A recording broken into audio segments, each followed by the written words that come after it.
네, 오늘이 로마서 마지막 강의 네. 제 46강인데요. 한 주간 어떻게 보내셨어요? 네, 저는 지난주에 배웠던 너희가 선한데 지혜롭고 악한데 미련하라 그 말씀 묵상하면서 분별력 있는 지혜를 가지려고 노력했어요. 네. 맞아요. 어렵던데. 분별력이 굉장히 중요하잖아요.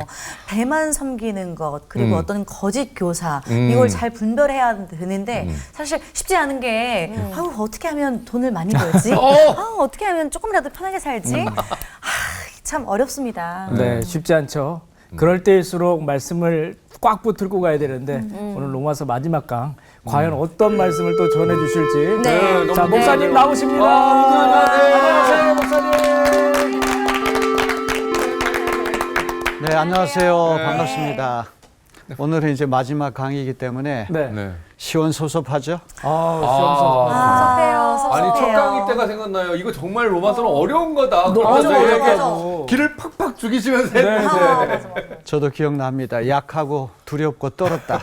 그런 고백을 했는데 정말 그게 하나도 과장이 아니라고 생각합니다. 그 46번 이렇게 강의 준비하는 동안에 참 힘들었어요. 이제 머리도 아둔하고 뭐 영적으로도 성숙하지 못하고 그래서 이게 준비하는 과정이 참 쉽지 않았는데 우리 패널 네 학생들이 잘 따라와 주셔서 아이고야. 여기까지 오게 된 것이 하나님의 은혜라고 생각합니다. 감사합니다. 감사합니다. 오늘 수업 로마서 46강 모든 민족이 믿어 순종하도록. 자, 이제 오늘 배울 말씀은 개인 인사에서 이제 집단 인사로 다시 넘어왔어요. 네. 여러분 생각나십니까? 지난번에 우리 공부했던 내용. 네. 사도 바울이 28명을 친근하게 이렇게 이름을 부르면서 개인적으로 안부 인사를 전하다가 네 구절 로마 교회 출몰할지도 모르는 거짓 교사들 조심하라. 네. 이게 로마 교회가 이상적이고 모범적인 교회인데 이단 종파 사람들 들어오면 그 평화가 다 깨질 수 있으니까 갑자기 그 생각이 나가지고 집단 인사하기 전에 그 네 구절에 이단 종파 경계하라고 하는 말씀했거든요. 네. 자, 이제 오늘 배울 말씀 먼저 21절로부터 23절은 사도 바울이 고린도에서 지금 로마서를 쓰고 있잖아요. 네. 고린도에도 이제 교회가 있고 중요한 지도자들이 다 함께 있는 거예요. 그래서 바울과 함께 있는 그 동역자들이 또 로마 교회 안부 인사를 전하는 그런 내용이 먼저 오늘 나옵니다. 네. 아시겠죠? 네.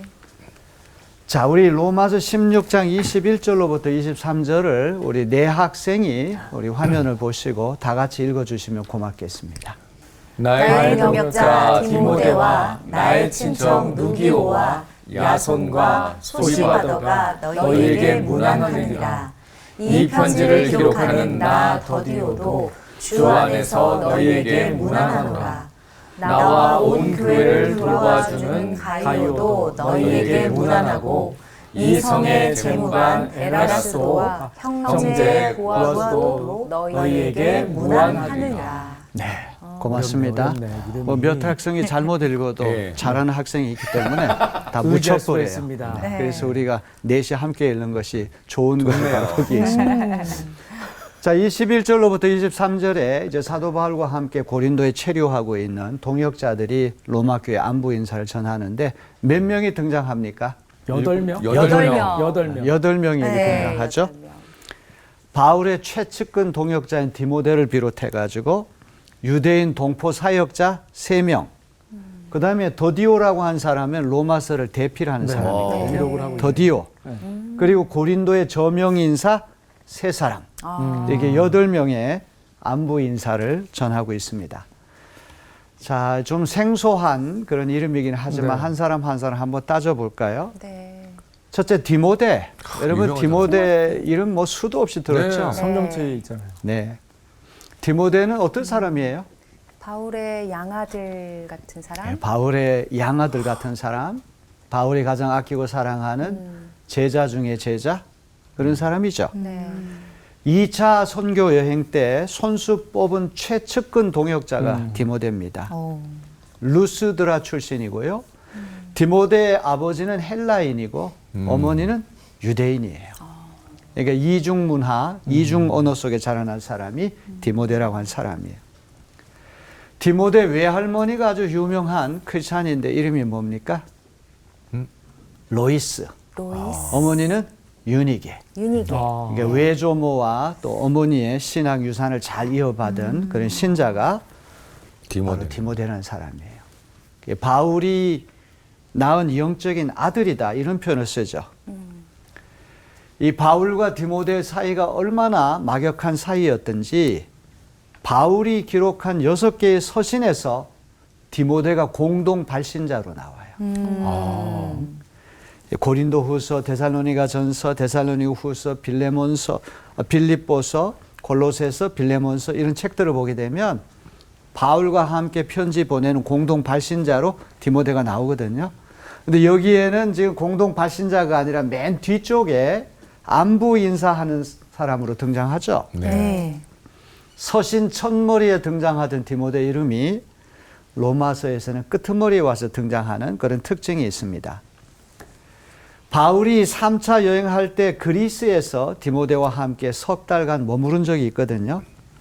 지금 로마서를 쓰고 있는 고린도에서도 디모데가 바울 옆에 같이 있는 거예요. 이제 구호 헌금을 전달하기 위해 어디로 들어가야 된다고 말씀드렸죠? 예루살렘. 아마 이 구호 헌금을 받아가지고 예루살렘에 전달할 때 틀림없이 디모데도 바울과 동행할 가능성이 있어요. 그래서 8명의 인사 가운데 디모데가 제일 먼저 등장한다는 말은 그만큼 바울의 최측근 중에 측근이기 때문에 그런 거죠. 네. 그 다음에 바울의 유대인 동포 3명이 또 등장합니다. 루기오라고 하는 이름과 야손, 소시바더. 좀 이름이 좀 네. 굉장히 생소하죠. 아주 네. 생경한 그런 이름이에요. 루기오라고 하는 이름은 우리 누가복음과 사도행전을 기록한 누가복음의 저자인 이 누가라는 이름의 변종이에요. 그래서 어떤 사람은 저 루기오가 누가복음하고 사도행전을 기록한 누가가 아닐까? 그렇게 생각하는데 이 루기오는 유대인이거든요. 근데 의사 누가는 유대인이 아니에요. 네. 네. 이방인이란 말이에요. 네. 그렇기 때문에 다른 사람이죠. 또 사도행전 13장 1절에 보면은 구레네 사람 루기오라고 하는 이름이 등장하거든요. 네. 네. 과연 그 이름과 이 인물이 동일한 인물인지는 썩 확신은 가지 않아요. 그 다음에 야손이라는 사람이 등장하죠. 네. 네. 야손은 바울이 데살로니가에 처음 들어갔을 때 바울을 도와준 사람이고 데살로니가에서 폭동이 일어나가지고 곤욕을 치를 때 바울과 함께 큰 고난을 겪은 사람이 야손이에요. 그 다음에 소시바더라고 한 사람은 베레아 출신의 소바더라고 하는 사람일 가능성이 높아요. 이제 우리 로마의 속주가 마케도니아가 있고 아가야가 있지 않습니까? 그러니까 마케도니아는 북쪽에 있고 아가야는 남쪽에 있어요. 그래서 이게 자꾸 헷갈리기 때문에 외우기 쉽게 북마, 남아 이렇게 외우라고 말씀드렸죠. 네. 북쪽은 마케도니아고 남쪽은 아가야고. 마케도니아의 대표적인 도시가 어떤 도시가 있습니까? 빌립보, 또 데살로니가, 그다음 베레아. 이제 지도책을 펴놓고 한번 보시면 그 마케도니아가 북쪽에 있는데 이 중요한 도시들이죠. 그다음에 이제 남쪽의 아가야 속주에는 아덴이 어디예요? 아테네. 아테네. 그리고 고린도. 아가야의 행정 수도가 바로 고린도이거든요. 자, 그래서 이런 인물들이 사도 바울과 함께 마케도니아나 아가야 지역에서 함께 사역했던 그런 측근 동역자들일 가능성이 높다. 자, 그러면 제가 이런 질문을 한번 던져보겠습니다. 바울이 안부를 전하는 측근들의 명단에 왜 디모데를 비롯한 4명의 유대인들을 맨 처음으로 언급할까요? 지금 로마 교인들에게 옆에 있는 동역자들이 안부 인사를 할 때 네. 여기 이제 디모데라고 한 사람은 물론 아버지는 헬라인이지만 어머니가 유대인이니까 이제 절반이 유대인 아닙니까? 네. 이 4명의 유대인들을 맨 처음으로 언급하는 이유는 뭘까요? 아니, 같이 있다라는 뜻인가? 그치. 로마 교회가 아는 사람들 아닐까요? 기존에? 로마 교회에서 아는 사람들이기 때문이다. 기존에 알고 있던. 이게 이제 졸업하려고 그러면은 이 정도 고난도의 질문을 할 때도 할 수 있어야 되는데 큰일인데요. 사도 바울 하면 이방인을 위한 사도로 유명하지 않습니까? 예, 예. 네. 그러니까 언제나 사도 바울 주변에는 유대인이 아는 이방인들로 둘러싸여 있을 것이다. 이런 편견이 있잖아요. 그럴 수도 네. 있겠네요. 그러니까 제일 나쁜 게 이 편견이라고 하는 게 참 나쁜 거 아닙니까? 선입견이라고 하는 거. 바울은 이방인을 위한 사도니까 항상 주변에는 유대인이 아닌 이방인들에게 둘러싸여 있을 거야. 이런 편견을 가졌을 거예요. 그런데 자신의 최측근의 디모데를 비롯한 유대인들이 4명이나 있다. 이걸 보여주는 것은 그 로마 교회를 떠받치는 유대계 신자들에게 야, 바울이 그래도 이방인들을 위한 사도로 이방인들만 아끼고 사랑하는 것이 아니라 이런 유대인들, 이 선교에도 굉장히 관심이 많은 분이구나. 그런 어떤 이방인의 사도라고 하는 그 어떤 무게감이 주는 어떤 편견을 불식시키기 위해서 이제 유대인 동역자들을 먼저 언급한다. 이렇게 볼 수가 있는 거죠. 자, 그 다음에 이제 흥미로운 사람이 등장합니다. 우리 16장 22절을 한번 정나온 학생 읽어보실까요? 네. 이 편지를 기록하는 나 더디오도 주 안에서 너희에게 문안하노라. 자, 여기 보면 이 편지를 기록하는 나 더디오도 주 안에서 너에게 문안하노라. 그러니까 더디오라고 한 사람은 로마서를 대필한 사람이에요. 네. 사도 바울이 구술하는 것을 듣고는 또박또박 이제 적는 사람이지 더디오인데 네. 사도 바울 옆에 있는 이제 측근들이 안부 인사를 하니까 네. 까메오처럼 갑자기 튀어나와가지고 나도. 내가 적고 있으니까. 아, 그동안 바울이 주는 말씀을 받아 적느라고 엄청나게 신경도 많이 쓰고 네. 수고도 많이 했는데 나도 좀 인사 좀 해야 되겠다 한마디 해서 해야지. 자기 한마디 하는 거예요. 네. 아주 재미있는 참 재미있는 인간적이에요. 여기 딱 들어와 있습니다. 자, 이 더디오라고 하는 사람은 로마서의 대필자예요. 네. 더디오. 사도 바울이 이따금 편지를 대필시킨 적은 있지만 대필자의 이름을 직접 밝힌 경우는 여기 로마서밖에 없어요. 근데 이 더디오라고 하는 이름이 헬라 말로 테르티오스라고 하는 말인데 이게 이제 라틴어하고도 관계되는데 셋째라고 하는 그런 뜻이에요. 노예들이 흔히 갖고 있는 이름이 이 더디오라고 하는 이름이에요. 그러니까 삼식이. 첫째, 둘째, 셋째, 삼식이. 그런 식인가요? 네. 뭐 삼돌이. 영식립, 일식군 뭐 그런 뜻이. 이름 되게 흔한 이름이에요. 네. 너무 쉽게. 이 더디오라고 하는 이름은 노예들이 흔히 갖고 있는데 아마 셋째 아들이기 때문에 셋째. 세 그래서 번째 이름을 노예. 셋째 아들이기 때문에 셋째라고 하는 이름을 여기 붙였던 것 같아요. 아니 근데 노예가 글을 한다고요? 저도 이제 그 얘기를 하려고 그래요. 그러니까. 야, 근데 노예가 이렇게 어려운 심오한 로마서를 받아 적을 수 있었을까? 그러니까요.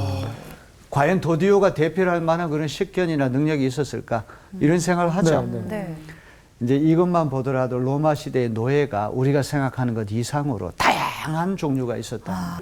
가정에서 살림을 하고 실질적으로 경제를 다 이렇게 움직이는 그런 노예도 있었고 상당한 수준의 어떤 지식을 가지고 이 바울과 같은 대석하게 구술하는 것을 다 받아 적을 수 있는 그런 실력 있는 노예도 있었다. 이걸 보여주는 거예요.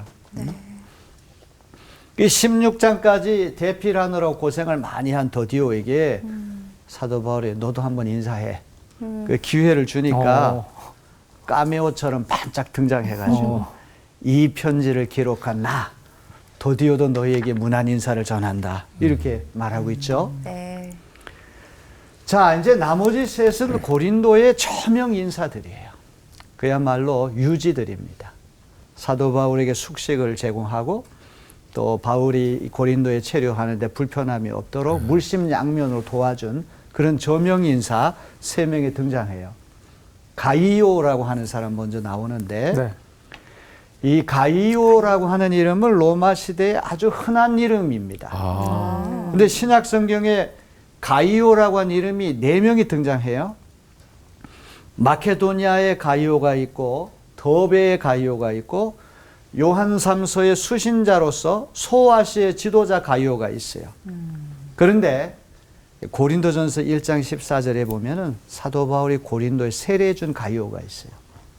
그러면 이 가이오는 어떤 사람일 가능성이 높아요? 세례 바울이 그렇습니다. 세례 준- 지금 고린도에서 이 편지를 쓰고 있기 때문에 네. 고린도에 함께 있는 가이오니까 바울이 고린도에서 세례해 준 가이오. 그래서 이제 이 이름 전체를 얘기하면 가이오, 디도, 유스도라고 한 사람, 이 사람이 여기 등장합니다. 자, 이 가이오는 고린도에서 상당한 재력가였기 때문에 아마도 바울이 지금 가이오 집에 유숙하면서 숙식을 거기서 다 제공받으면서 이제 로마서를 집필했을 것이다. 아하. 아가야 지역의 많은 교인까지 돌봐주기 때문에 바울은 그를 나와 온 교회를 돌보아주는 가이오 이렇게 소개하고 있어요. 네. 일부러. 그 다음에 고린도의 재무관 에라스도라고 한 사람 에라스도. 유명하죠. 이게 재무관이라고 하니까 이제 재정적으로 상당히 고위 관리일 가능성이 높은 사람입니다. 자, 이제 이 에라스도라고 한 사람은 1929년에 고린도에서 어떤 비석이 발견됐는데 거기 에라스도라고 하는 이름이 딱 등장해요. 그래서 혹시 이게 이 이름이 바울이 지금 언급하고 있는 에라스도와 동일 인물은 아닐까? 이제 이렇게 학자들이 그렇게 의구심을 많이 갖는 그런 이름이기도 합니다. 고린도에서 재정을 맡은 고위 관리인 것만은 확실한 사람이에요. 네. 그 다음에 이제 흥미로운 사람 등장합니다. 구아도. 구와도. 구아도라는 말은 헬라 말로 쿠아르토스라고 하는 말인데 넷째라는 말이에요. 노예인가요? 노예에게서 흔히 붙여지는 이름이거든요. 더디오는 몇째? 셋째. 근데 구아도는 몇째? 넷째. 근데 너무나 흥미롭게도 구아도 앞에 수식어 형제라는 형제가 말을 있어요. 붙이고 있거든요. 아델포스라고 하는 말을 여기 붙이고 있어요. 그렇죠? 네. 자, 그러면 더디오하고 구아도는 어떤 관계일 가능성이 있을까요? 형제일 수도 형제인가? 있겠다. 진짜. 진짜 형제. 아, 피를 내는? 형제간의 바로 관계에서. 아랫동생이네요. 바로 아랫동생. 더디오는 셋째고 네. 네 번째로 태어난 아들이 구아도이기 때문에 이 구아도라는 이름이 붙었어요. 그래서 다른 이름과 달리 이 아델포스라고 형제라고 하는 이름 구아도 앞에 붙이는 거는 더디오가 이 구아도 넷째는 내 바로 밑에 있는 아랫동생이야. 이거 은연중에 보여주는 거예요. 이거는 이제 우리가 확인할 길은 없어요. 그렇죠. 네. 그렇게 해석할 수 상상의 있다. 날개를 펼쳐보는 거예요. 네, 네. 왜 셋째, 넷째라고 하는 이름이 서로 연결되고 왜 구아도 이름 앞에는 아델포스 형제라는 이름을 이렇게 일부러 붙이는가. 네, 네.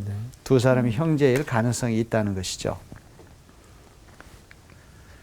자, 로마 교인들만큼이나 고린도에서 함께 안부를 전하는 바울의 최측근들까지도 다양한 계층이 조화와 일치를 이루고 있습니다. 유대인과 이방이라는 인종적 다양성, 사회 계급과 경제 지위의 다양성 이런 것들이 눈에 띕니다. 그러니까 이제 어떤 로마 교인들뿐만 아니라 바울과 함께 이렇게 동역하는 사역자들조차도 다문화, 다인종, 다계층, 다양한 사람들이 그리스도 안에서 일치를 이루어서 복음을 전한다. 우리 그렇게 추정할 수가 있죠. 네. 다양성 속에서 통일성이라고 하는 것이 어떤 로마 교회만의 현실이 아니라 바울 주변에 있는 동역자들도 똑같은 마찬가지였다고 하는 걸 우리가 알 수가 있는 것입니다. 네. 자, 그런데 이제 가장 흥미로운 건 여러분 한번 성경을 보시게 되면 24절이 없어요. 없어요. 네. 결락되어 있어요. 네. 진짜 없네. 네. 왜 없을까요? 응? 이제 이거 한번 생각해 보세요. 왜 없을까요? 누구를 화제잖아요. 넣었는데 갑자기 뺀 거야. 아, 얘 넣으면 안 된다. 아, 그런가? 이 사람 넣으면 안 된다. 뺀 거 아니에요? 막 뭘 썼다가 이렇게 샥샥 했나? 그러니까요. 지운 거 아니에요? 아, 잘못 썼다. 아니 이 책을 이 편지를 접다가 접혀서 이게 글자가 안 보였나? 아, 훼손됐 손실됐다. 손실된 그 거. 두루마리에서 이렇게 네. 많은 거 아니었을까요? 아니면 너무 무난의 글을 쓰다 보니까 감격에 눈물이 흘려가지고. 그게 지워졌어요. 눈물로 해서 아니 지워졌으니까. 차라리 25절을 24절이라 쓰면 그러게요. 되는데 왜 없음이라고? 그러니까 있었던 거지. 뭔가가 있었어. 분명히 뭔가 네. 있었다는 얘기예요. 이제 그걸 한번 살펴봅시다. 재밌다. 자, 일부 후기 사본들은 20절 후반부에 은혜 소원 기도를 24절에다 옮겨놓기도 해요. 그러니까 우리 지난번에 배웠던 우리 주 예수의 은혜가 너에게 있을지어다. 이게 원래 24절에 가 있어야 되는 게 그게 그쪽으로 갔다. 이제 이렇게 해석하는 거죠. 또 어떤 사본을 보니까 24절로 로마서가 끝이 나버려요. 더 이상 25절 그 이후의 말씀은 없다. 안 나와요. 그런 사본도 있어요. 있다. 자, 24절이 도대체 어떤 사연이 있길래 이렇게 생략됐을까요? 자, 24절에는 로마서가 신서라는 사실을 입증하기 위해서 그 서명하잖아요. 자, 사인. 사도 바울이 자신의 이름을 직접 쓴 서명이 거기 있었을 것이다. 학자들이 그렇게 추정을 해요. 자, 생각해 보세요. 도디오라고 하는 사람한테 이제 구술을 해가지고 받아 적게 하잖아요. 네. 네.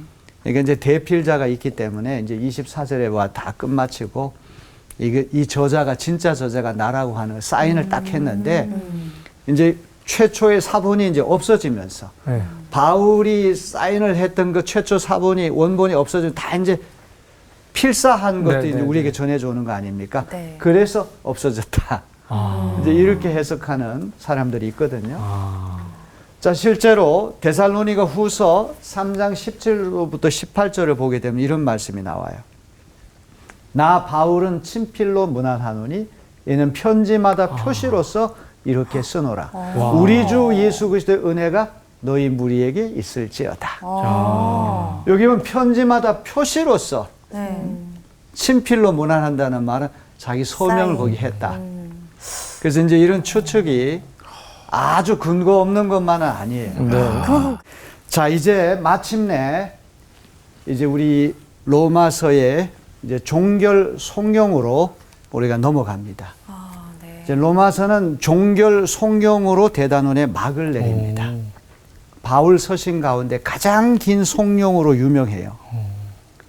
자, 그래서 일생을 이방인을 위한 사도로 살아온 바울의 신학과 목회 삶, 이것이 고스란히 여기 다 들어가 있습니다. 이방인을 위한 대사도로서 특별히 이방인에게 계시된 그리스도의 복음, 이걸 강조하는 말씀으로 끝이 나거든요. 자, 원문이 워낙 복잡하고 난삽하기 때문에 우리 세번역 성경을 여기서는 읽으려고 그래요. 자, 우리 이지호 학생이 우리 16장 25절 전반부를 읽어주세요. 네. 하나님께서는 내가 전하는 복음, 곧 예수 그리스도에 관한 선포로 여러분을 능히 튼튼히 세워주십니다. 하나님께서는 사도 바울이 전하는 복음이라고 하는 것, 곧 예수 그리스도에 관한 선포로 로마 교회 교인들을 튼튼히 세워주신다. 하나님이 하신 일을 항상 세워주는 거죠. 이게 허무는 것이 아니라. 자, 여기 보면 바울이 전한 복음이 복음 선포인데, 이 복음 선포라고 하는 건 두 가지 어떤 의미가 있을 것 같아요. 첫째는 복음을 직접 전파하는 행위, 예수님이 나의 구주라고 하는 사실을 증언하는 행위, 또 설교, 또 전도하는 것, 어떤 행위를 말할 수도 있고 선포된 내용일 수도 있어요. 자, 그래서 복음은 그리스도에 관한 복된 소식인 동시에 그리스도 그 자체다. 이 복음이라고 하는 말, 유앙겔리온이라는 말인데, 유라는 말은 좋다는 말이에요. 앙겔리온이라는 말, 뉴스, 소식이에요. 복음하면 복된 소식, 굿뉴스.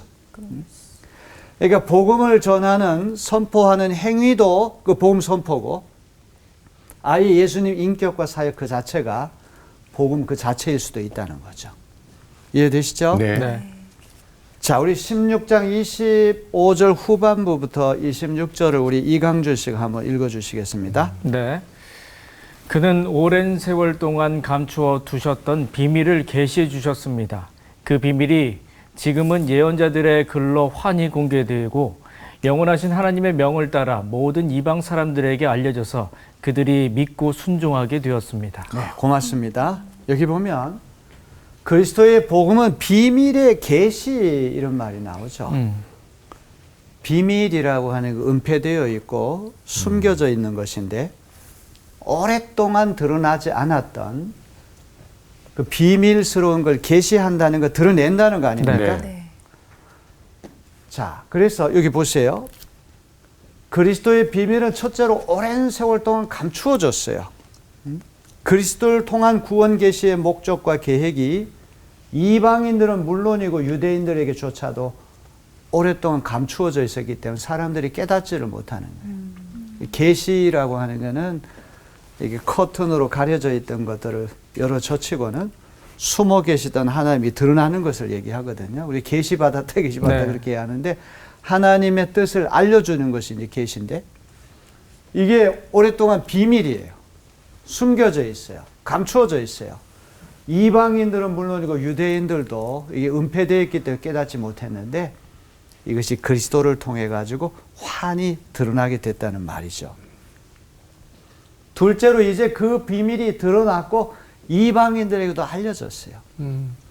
그래서 우리 로마서 공부할 때 제가 자연 계시, 일반 계시, 특수 계시 그거 옛날 말씀했는데 혹시 기억나십니까? 네. 일반 계시라고 하는 것은 자연이나 역사를 통해 가지고 하나님의 숨겨졌던 부분을 우리에게 드러내는 것이고 특수 계시는 예수의 인격과 사역을 통해 가지고 하나님이 드러나셨다. 그거죠. 여기 이제 그 비밀이 드러났고 이방인들에게도 알려졌다는 것은 그리스도의 복음 때문에 가능한 거죠. 예수 그리스도 그분이 그 비밀의 계시를 다 해제하고 공개했기 때문에 이제 이방인들도 알게 됐다는 말이에요. 자, 비밀의 계시가 드러나고 알려진 수단은 무엇입니까? 예언자들의 글을 통해서 영원하신 하나님의 명령에 따라서 이렇게 되어 있어요. 예언자들의 글이라고 하는 것은 무엇을 말할까요? 구약? 구약성.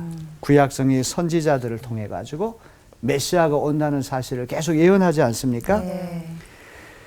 구약을 통해 가지고 비밀스러운 계시가 해제되고 이제 공개되는 길이 열리게 됐다는 말이죠. 이제 이것은 유한한 피조물의 영역이 아니라 영원하신 하나님의 뜻과 계획하에 이루어지기 때문에 하나님의 명령 없이는 불가능해요.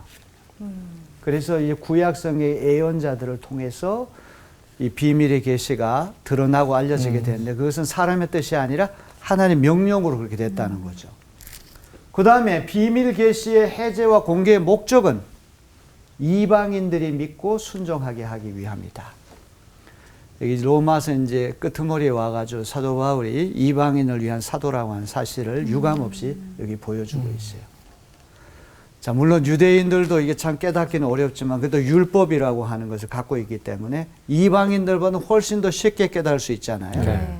근데 이제 비밀의 계시가 다 해제가 되고 이제 공개된 다음에는 이방인들조차도 그리스도를 믿고 순종하게 된 거예요. 그 말씀하고 있습니다. 네. 그 다음에 자, 우리 로마서 1장 5절에 보면 이런 말씀이 나옵니다. 우리는 그를 통하여 은혜를 입어 사도의 직분을 받았습니다. 그것은 우리가 그 이름을 전하여 모든 민족이 믿고 순종하게 하려는 것입니다. 여기 끄트머리가 1장 5절하고 상응하죠. 네. 1장 5절에서 밝힌 내용이 이제 끄트머리 다시 나옵니다. 자, 비밀 계시가 미치는 대상은 여기 모든 민족이란 말이 나오죠. 복음이라고 하는 건 유대인들뿐만 아니라 예루살렘과 온 유대와 사마리아와 땅끝까지 복음이 전파되는 거죠. 그러니까 모든 민족, 판타, 타, 에드네라는 말. 이 에드네라고 하는 말이 에스니시티라고 하는 용어가 나와요. 어떤 인종 이런 걸 얘기할 때. 전 세계 모든 민족에게 차별 없이 보편적으로 적용되는 것이 복음이다. 이제 비밀 계시는 이제 숨겨져 있던 어떤 구원의 도리가 예수 그리스도를 통해서 다 드러나고 알려져 가지고 유대인뿐만 아니라 이방인들도 예수 믿고 구원받는 길이 열리게 됐다. 네. 그걸 로마서 맨 끄트머리 와서 이제 말씀하는 겁니다. 자, 이제 마침내 우리 16장 27절이 로마서의 맨 마지막 구절이에요. 너무나 중요한 구절이고 대단원에 이제 막을 내리는 구절이기 때문에 우리 네 학생이 심호흡을 좀 하시고 네. 다 함께 한번 읽어보겠습니다. 네. 시작. 오직 한 분이신 지혜로우신 하나님께 예수 그리스도로 말미암아 영광이 영원히 무궁하도록 있기를 빕니다. 아멘. 자, 로마서는 맨 마지막 글자가 뭐로 끝이 납니까? 아멘. 아멘. 아멘으로 끝이 나요. 네. 아멘이 뭐예요? 맞습니다. 암만 그렇고 말고. 그렇고 말고. 아멘이라고 하는 건 그 진리인 것을 내가 동의합니다. 동의합니다. 인정합니다. 네. 어? 진짜 암만이네요. 그걸 얘기하죠. 그죠? 오직 한 분이신 지혜로우신 하나님께 예수 그리스도로 말미암아 영광이 영원 무궁하도록 있기를 빕니다. 자, 로마서는 영광으로 시작해서 영광으로 끝나는 책이다. 로마서는 아멘으로 종결되는 책이다. 홀로 지혜로우신 하나님께 온 성도가 아멘으로 응답해야 마땅한 책이 로마서다. 그래서 라틴어로 솔리 데오 글로리아, 오직 하나님께 영광을. 하나님의 신비하고도 놀라운 지혜로 오랫동안 감추어졌고 사람들이 알지 못했던 그 비밀의 계시가, 계시의 비밀이 그리스도 예수를 통해 밝게 드러났어. 유대인뿐만 아니라 온 세상 만민이 예수 그리스도를 믿고 구원받을 수 있는 길이 활짝 열렸다. 그렇기 때문에 홀로 지혜로우신 하나님께 온 민족이 영광을 올려드려야 마땅하다. 그래서 아멘 하고 동의하는 것으로 끝이 났습니다. 자, 이렇게 해서 이제 우리 로마서 16장까지 공부를 이제 다 마쳤습니다. 이제 로마서라는 학교를 이제 졸업을 이제 해야 되죠. 그래서 졸업 시험을 봐야 되는데 자, 이제 로마서 공부를 끝내면서 46번이라고 한 시간, 참 이게 긴 시간입니다. 네. 그렇죠? 어떤 느낌, 어떤 소감을 가졌는지 한 번씩 한번 돌아가면서 좀 나누는 시간을 가졌으면 좋겠어요. 누구부터 할까요? 네, 추천합니다. 네. 네, 추천실 추천받았습니다. 네. 네. 사실 저는 목사님께서 로마서를 하시겠다 결정하시고 시작부터 조금 학생들에게 이건 좀 어렵다, 힘들다, 하지만 우리 같이 나아가자 했을 때 뭐 그렇게까지 객거지 했는데 참 어려운 대신 은혜로웠다는 생각이 들고요. 그 바울이라는 사람에 대해서 저 개인적으로 재조명을 하게 됐고, 바울이 아니었으면 이방인들인 우리가 예수님을 영광스럽게 모시며 기도하며 찬양할 수 있는 기회는 없었겠구나라는 생각이 들었어요. 그래서 정말 바울한테 개인적으로 너무 감사하고, 그리고 스쳐 지나가듯이 잠깐 만났던 예수님과의 바울의 만남 속에서 이렇게 큰 역사가 일어났다는 것에 대해서 다시 한번 아멘 되지 않았나 싶습니다. 근데 우리 저 추천 씨가 제 강의를 잘 듣고 잘 이해했는지 제가 알쏭달쏭 했는데 항상 이제 수업 끝나고 나가지고 이제 우리 친구들끼리 서로 이렇게 대화를 나눌 때 보면은 딱 요점을 잡는 것 같아요. 그래서 내공이 쌓여가지고 그냥 앉아 있는 게 아니라 아주 백전노장으로서 그래서 아주 오늘 아주 좋은 말씀 같아요. 다 이제 로마서를 통해 가지고 이방인을 위한 사도 바울이 있었기 때문에 우리에게 복음이 전해지지도 않고 또 우리가 잘 알지도 못했을 뻔했는데 이렇게 사도 바울이 심오하게 잘 풀어줘서 바울이 너무나 고맙다. 아, 그 참 마음에 와닿는 그런 소감인 것 같습니다. 추천하고 싶은 소감입니다. 추천합니다. 네, 또 뭔가 제일 중요한 건 하나님의 뜻을 너한테 알려주고 있는 거야 이거잖아요. 그래서 더 뭔가 제가 많이 잘 받아들여야겠다. 배웠지만 또 배우고 더 읽어봐야겠다 이런 생각이 그렇습니다. 들었습니다. 우리 한번 또 공부하고 묵상하고 묵상해야 할 그런 진리의 말씀이죠. 네. 하나님 말씀은 아주 신비해가지고 아침에 읽을 때가 다르고 점심에 읽을 때가 다르고 10년 전에 읽을 때가 다르고 오늘 읽을 때가 다르거든요. 계속해서 새롭게 우리에게 다가오는 그런 말씀이기 때문에 네. 그 지호 학생이 이제 말씀하신 거 들어볼 때 로마서가 2000년 전에 로마 교인들에게만 보낸 편지가 아니라 오늘 나에게 주는 사랑의 편지 네. 그런 느낌이 든다. 참 아름다운 말 같아요. 네. 좋습니다. 또 로마서 하면은 정말 사도 바울이 우리에게 보낸 편지잖아요. 근데 이걸 통해서 우리가 율법이나 어떤 행위로 구원을 받는 게 아니라 오직 예수 그리스도를 믿음으로 말미암아 구원을 받는다라는 그 강력한 복음의 정수가 저희한테 전해졌잖아요. 와. 그러니까 이 우리한테 전해진 이 굿 뉴스를 우리도 또 다른 로마서가 돼서 전해야겠다 그런 생각이 들었어요. 좋습니다. 우리 안에 있는 자격이나 공로 때문에 의롭다고 칭하시는 게 아니라 네. 100% 그리스도의 의가 우리에게 넘어왔기 때문에 그 덮어 씌워진 그리스도 의를 보시고 너는 더 이상 죄인이 아니야. 너는 의롭게 되었어. 너는 구원받았어. 그런데 이렇게 의롭다 인정받은 것이 다 끝나는 것은 아니죠. 그 다음부터는 우리 성화, 계속해서 예수를 닮아 나가는 과정이 없다면 네. 우린 다시 백슬라이드, 옛날 세상으로 굴러떨어진단 말이에요. 그래서 칭의와 성화라고 하는 건 함께 가야 된다. 네. 다 기억나시죠? 네. 그 다음에 이제 우리 이강준 학생. 바울이 자신의 모든 일생을 예수님께 그리고 하나님의 말씀에 투자하면서 세상에 전파하기 위해서 돌아다닌 그 여정들을 보면서 성경에서 보기에는 되게 가까운 거리일지 모르지만 정말 먼 거리를 그렇죠. 직접 걸어 다니면서 복음을 전하고 사람을 계속 만나고 험한 곳 그리고 막 옷도 찢어지고 힘든 상황 가운데서도 그 복음을 전하는 그 강력함이 뭐였을까라는 생각이 저는 많이 들었고요. 그로 인해서 이 로마서를 공부하면서도 야, 성경이 이렇게 재밌을 수가 있나? 성경을 더 읽고 싶어진다. 라는 생각이 목사님과 그 로마서를 배우면서 야, 이 로마서를 배우지 않았으면 성경의 정말 참맛을 몰랐을 것 같다라는 생각도 많이 들었던 시간이었습니다. 아유, 뭐 눈물이 나려고 그러네. 성령께서 이렇게 역사하셔가지고 우리 이강준 학생이 이렇게 말씀할 때 마음이 뜨거워지네요. 사도 바울이 예수 그리스도를 믿기 전에 예수 그리스도 반대하고 크리스찬들을 잡아가지고 옥에 가두고 바울 때문에 목숨 잃은 사람들이 얼마나 많았겠어요. 그래서 자기를 죄인 중에 괴수라고 얘기를 하지 않습니까? 시리아의 수도인 다마스커스에 이제 예수 믿는 사람을 잡아들이기 위해서 체포 영장을 옆구리 끼고 가다가 부활하신 예수님 만나고 꼬꾸라졌잖아요. 그래서 동쪽으로 가던 바울이 이제 서쪽으로 자기가 박해하던 그리스도를 위해서 박해받는 대사도로 변신했잖아요. 네. 그래서 이제 그 당시에는 비행기도 없고 신발이나 의복이나 이런 것들 얼마나 불편했겠습니까?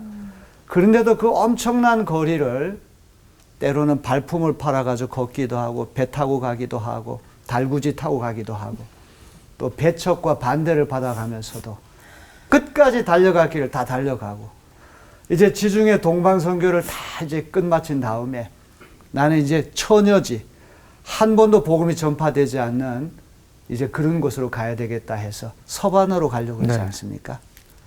그런 아름다운 어떤 이야기들이 여기 그대로 되어 있고 우리가 무엇에다가 가치를 두고 살아야 되느냐. 이 세상의 허망한 것 아침에 있다 금방 사라지는 안개와 같이 그런 것에 일희일비하지 말고 예수 믿는 우리는 천하도 바꿀 수 없는 어떤 법의 진주 그리스도를 품고 있다. 어떤 이런 어떤 소망과 확신이 우리에게 있었으면 좋겠어요. 그리고 요한복음에도 그런 말씀이 나오잖아요. 영생의 진리가 예수님께 있는데 내가 예수님 떠나 누구에게로 가겠습니까? 바울이 들려주는 그 진리의 말씀이 너무나 압도적이라서 네. 1000번을 다시 태어나고 10,000번을 다시 태어나도 나는 예수 그리스도 그분을 믿겠다. 그분의 제자가 되고 그분을 구세주로 모시겠다. 이런 어떤 확신이 들지 않습니까? 네, 맞아요. 그래서 제가 오늘 이강주 씨나 우리 학생들이 하는 말씀을 듣고 내가 46번에게 강의하는 것이 헛것이 아니었구나. 이렇게 여러분들이 로마서를 통해서 은혜 받고 또 생명의 양식을 얻는다는 이야기를 들으니까 그동안의 노고가 눈 녹듯이 다 씻어지는 그런 느낌입니다. 네. 여러분들 수고 많으셨습니다. 자, 감사드리고요. 네, 고맙습니다. 선생님 감사합니다. 감사합니다. 이 46주 동안 이렇게 공부를 하면서 와, 이거는 가끔씩이 아니라 자주 펼쳐봐야지 잊어버리지 않겠다는 생각이 들었어요. 맞아요. 그러기 위해서는 성석당을 계속 봐야 되겠죠. 그렇죠. 네. 그 마지막에 진짜 막 가슴이 뜨겁고 약간 눈물도 날라고 그랬어요. 네, 뜨거워요. 네, 막 울컥해지면서 너무 감사해서 이런 복음을 이렇게 우리가 받을 수 있다는 게 너무 감사하고 다들 그 복음을 우리한테 멈추는 게 아니라 전하겠다고 다들 얘기를 하니까 더 막 감격스러운 그런 마음이 많이 들었었어요. 네. 그 뜨겁고 울컥하게 할 정도의 복음을 전파하면서 아 뭔가 가장 한 단어로 이렇게 응축해가지고 이렇게 표현하고 싶다라고 했을 때 오직 하나님께 영광을 아멘 뭔가 이렇게 되게 뭔가 뜨겁게 울부짖었을 것 같은 뭔가 그게 이제 뭔가 이렇게 영화를 보듯이 약간 상상이 되는 거예요. 아 정말 오직 하나님께 영광을 이 문구를 늘 좀 뜨겁게 생각하면서 살아야겠다라는 맞아요, 생각이 좀 맞아요. 드네요.